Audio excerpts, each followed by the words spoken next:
Graça e paz a todos, uma boa noite, e é de muita alegria de estar aqui novamente trazendo a palavra do Senhor, num culto para Deus, porém dirigido para as famílias.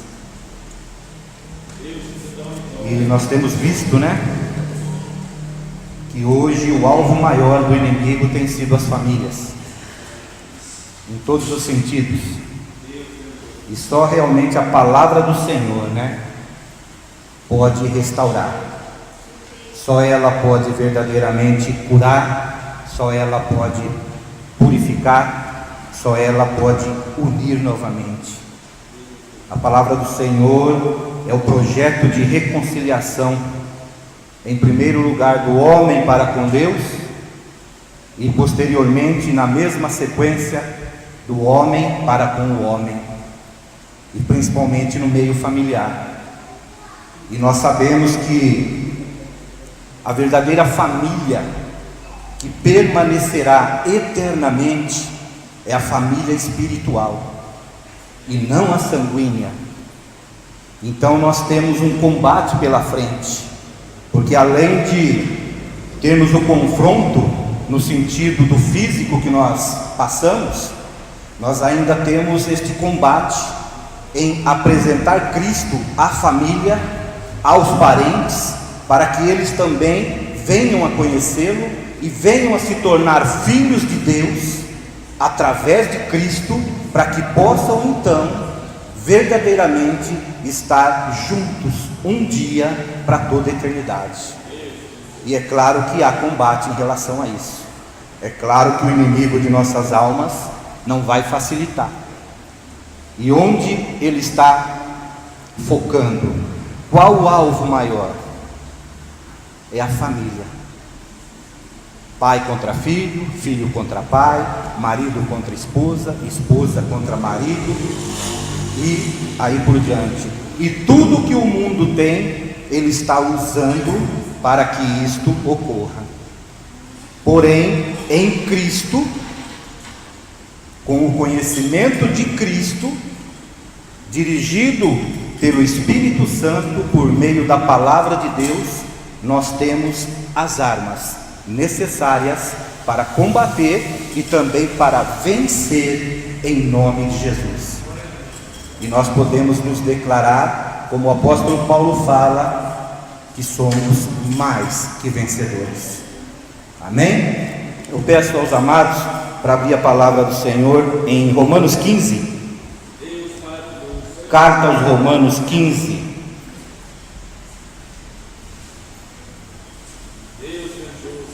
e se houvesse um título para essa mensagem, o que está no meu coração seria a questão de deixarmos a religiosidade para vivermos a verdade.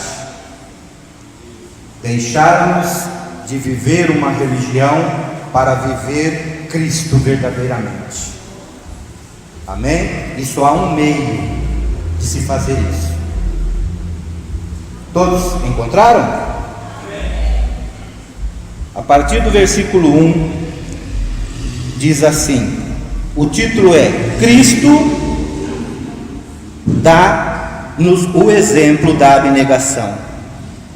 Mas nós que somos fortes, devemos suportar as fraquezas do fraco e não agradar a nós mesmos.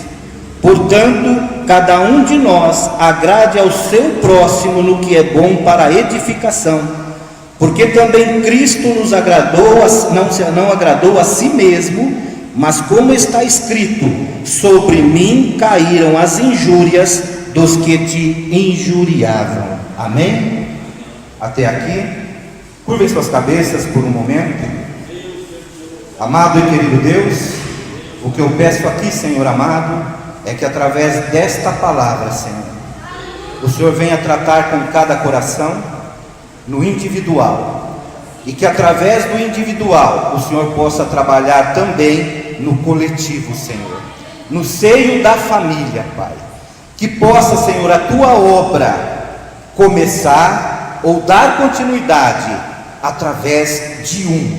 O Senhor precisa somente de um para começar algo que aos nossos olhos aparenta ser pequeno, porém aos teus olhos e àqueles que vêm pela fé na tua palavra e no teu poder, se torna grande e monstruoso, Senhor. Pai, em nome de Jesus, eu te peço que todo espírito contrário, Senhor, a ti, seja agora repreendido, seja agora amarrado, seja agora, Senhor, expulso deste lugar, para que o Senhor possa falar aos corações de cada um que aqui está, para a honra e glória do teu nome e para a edificação da tua igreja e das famílias que necessitam, Senhor, tanto de ti, em nome de Jesus, amém. E aqueles que creem digam amém. Amém. Glória a Deus.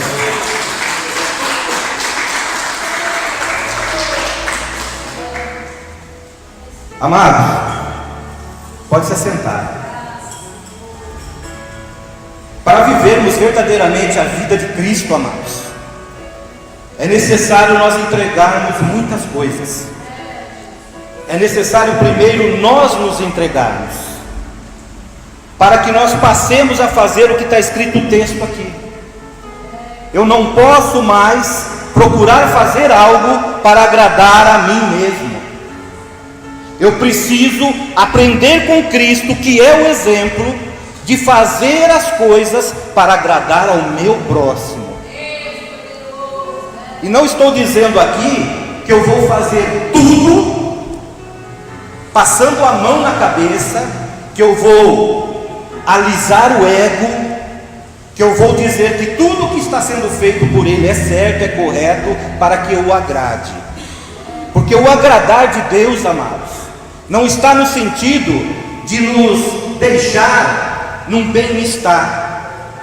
Pelo contrário, a palavra de Deus, o amor de Deus nos constrange, nos afronta, nos confronta, nos coloca no verdadeiro lugar onde realmente nós estamos sem Ele, que é num lugar de podridão, que é num lugar de pecado, que é num lugar de desonra, que é um lugar de desonestidade, de mentiras.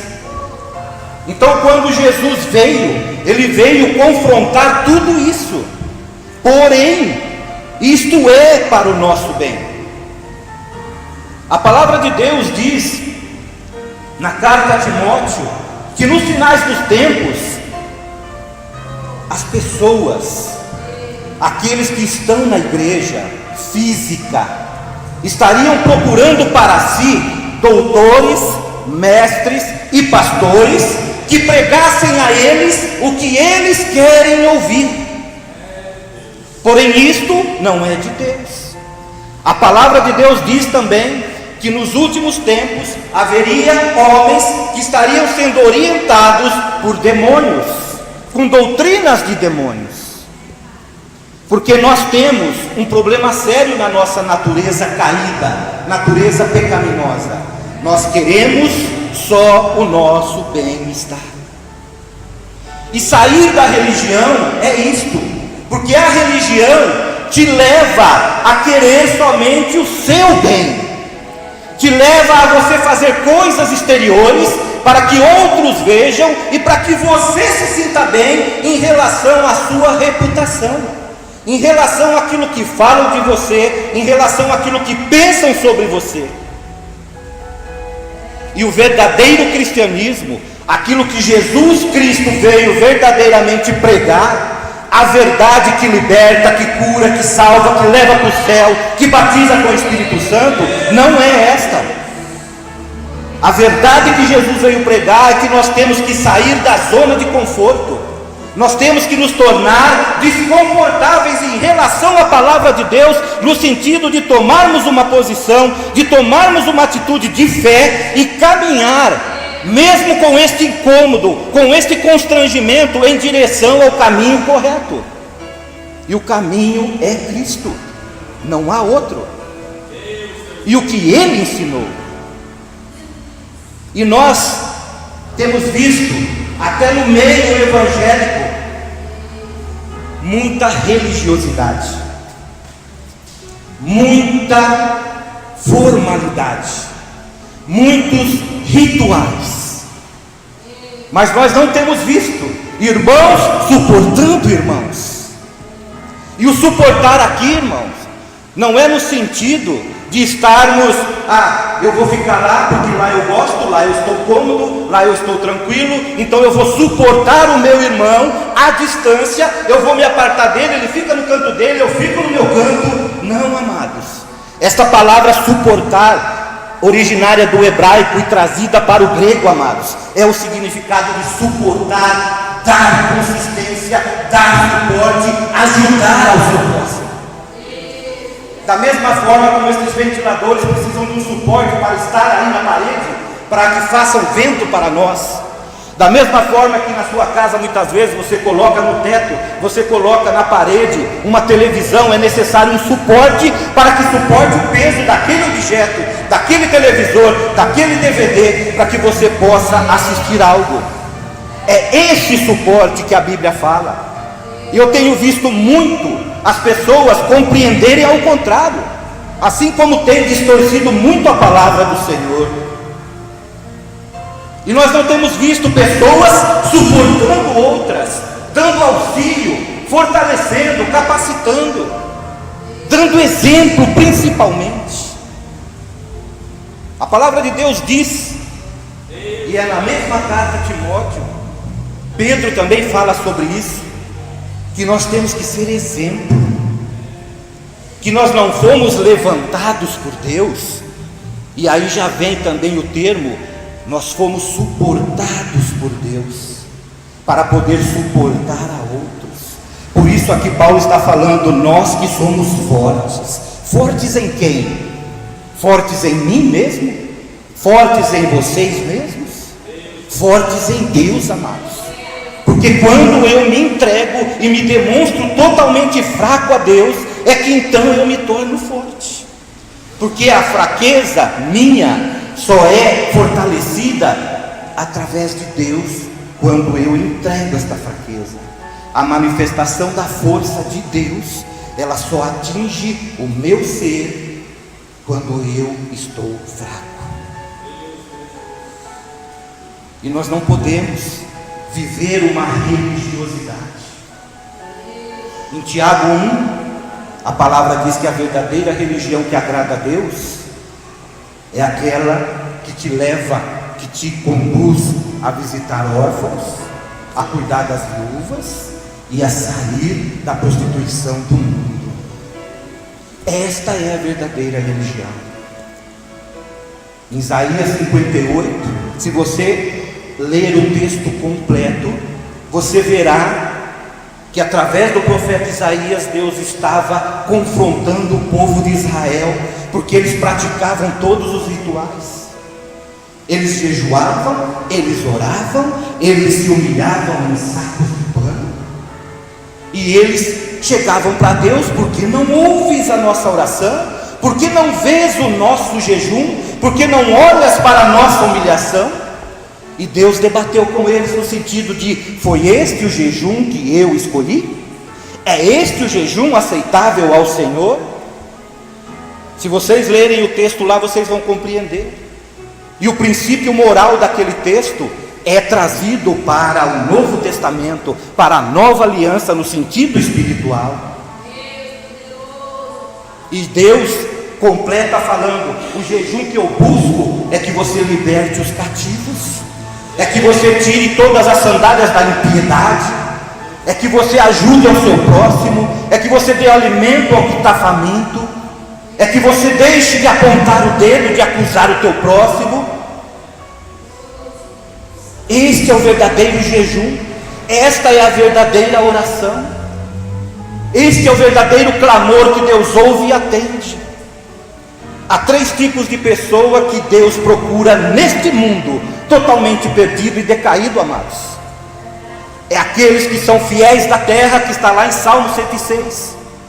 É aqueles que o adoram em espírito e em verdade, que está lá em João 4. E é aqueles que se colocam na brecha para interceder pelo próximo, pelo povo desta terra que está lá em Ezequiel.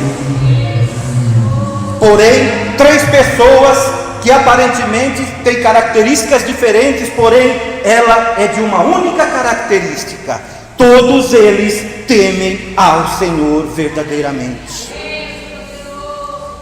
Nós temos nos colocado na brecha pelo próximo? Ou nós temos apontado o dedo, tanto para dentro da igreja como para fora da igreja? O que nós temos feito? Deus pode encontrar em nós aquele que está na brecha, e Ele fala claramente: eis que procuro por toda a terra um homem, e no sentido raça, amados, não é no sentido separando o sexo. O homem é no sentido raça, pode ser homem, pode ser mulher. Jesus não faz acepção de ninguém, nem de classe social, nem de cor e nem de sexo. Todos aqueles que são chamados e determinam aceitar o chamado se tornam escolhidos de Deus. E quando você se torna um escolhido de Deus, você está com uma plaquinha no teu peito: eu estou na brecha, eu sou fiel ao Senhor, eu o adoro em espírito e em verdade. A religiosidade faz com que adoremos a Deus em carne e murmuração, em falsidade. Porque a religião mexe com o meu emocional, mexe com o meu psicológico, mas não mexe com o meu espírito. Eu aprendo das religiões a ser bom pela aparência, a andar para que os outros vejam, a falar para que os outros ouçam, a pensar conforme o mundo pensa. Mas o verdadeiro cristianismo, você começa a andar como Deus andou, você começa a pensar como Deus pensa, você começa a falar como Deus fala, e você começa a agir com o mesmo amor como Ele agiu, age e continuará agindo até a eternidade. E nós temos visto isso. Hoje eu só vou apresentar, trouxemos o Douglas e o Adriano. Eles estão se tratando lá na DJ, e através dessa estratégia que Deus nos deu, que é um meio de eles estarem se tratando lá dentro, mas Deus também já estarem preparando eles aqui fora. Pessoas que estejam dispostas a acompanhar, a suportar essas pessoas, no sentido de dar força, de dar a vida, no sentido de estar junto, de acumular forças, de apoiar, para que quando eles saiam de um tratamento, tudo não seja jogado por terra, porque não havia ninguém disposto a suportar os mais fracos. Mas um dia eles estarão fortes, e é isso que nós vemos pregando, é isso que nós temos profetizado. E Deus, Ele busca pessoas que estejam na brecha. Estávamos conversando hoje, eu e o pastor Devito, para que este projeto que eu creio ser de Deus, e o tempo que é dirigido e controlado por Deus nos dirá, nós precisamos de mais pessoas envolvidas. Quisera eu poder estar cuidando de 40, mas eu não posso, eu sou limitado. Mas através desse projeto nós esperamos que Deus levante pessoas, e não precisa ser pastores, não precisa ser diáconos, não precisa ser missionários, missionárias, não precisa mais. Só precisa ser pessoas que estejam dispostas a se colocar na brecha, pessoas que tenham um chamado e que sejam capacitados por Deus para isso. Eu pedi para avisar para não deixar, para a missionária, não convidar nem o Douglas e nem o Adriano para dar testemunho para nada. Por quê? Eles ainda estão nesta posição de fracos. E decidimos, eu e o pastor Devito, orientado por Deus, que nós daremos testemunho do que Deus está fazendo, que eles estão num processo de cura, de libertação, num processo de santificação, mas nós nos colocaremos na brecha, nós sofreremos a represália, porque todos aqui são conscientes que todas as vezes que abrimos a boca para testemunhar de Jesus Cristo, o inimigo vem com represália para fechar as nossas bocas. É só ler Atos dos Apóstolos, quando todos os apóstolos e todos os seguidores falavam de Jesus, vinham os fariseus religiosos, vinham os saduceus religiosos, seitas, todos vinham em cima para matar, para fazer com que parassem. E não mudou nada hoje. Mudaram as pessoas,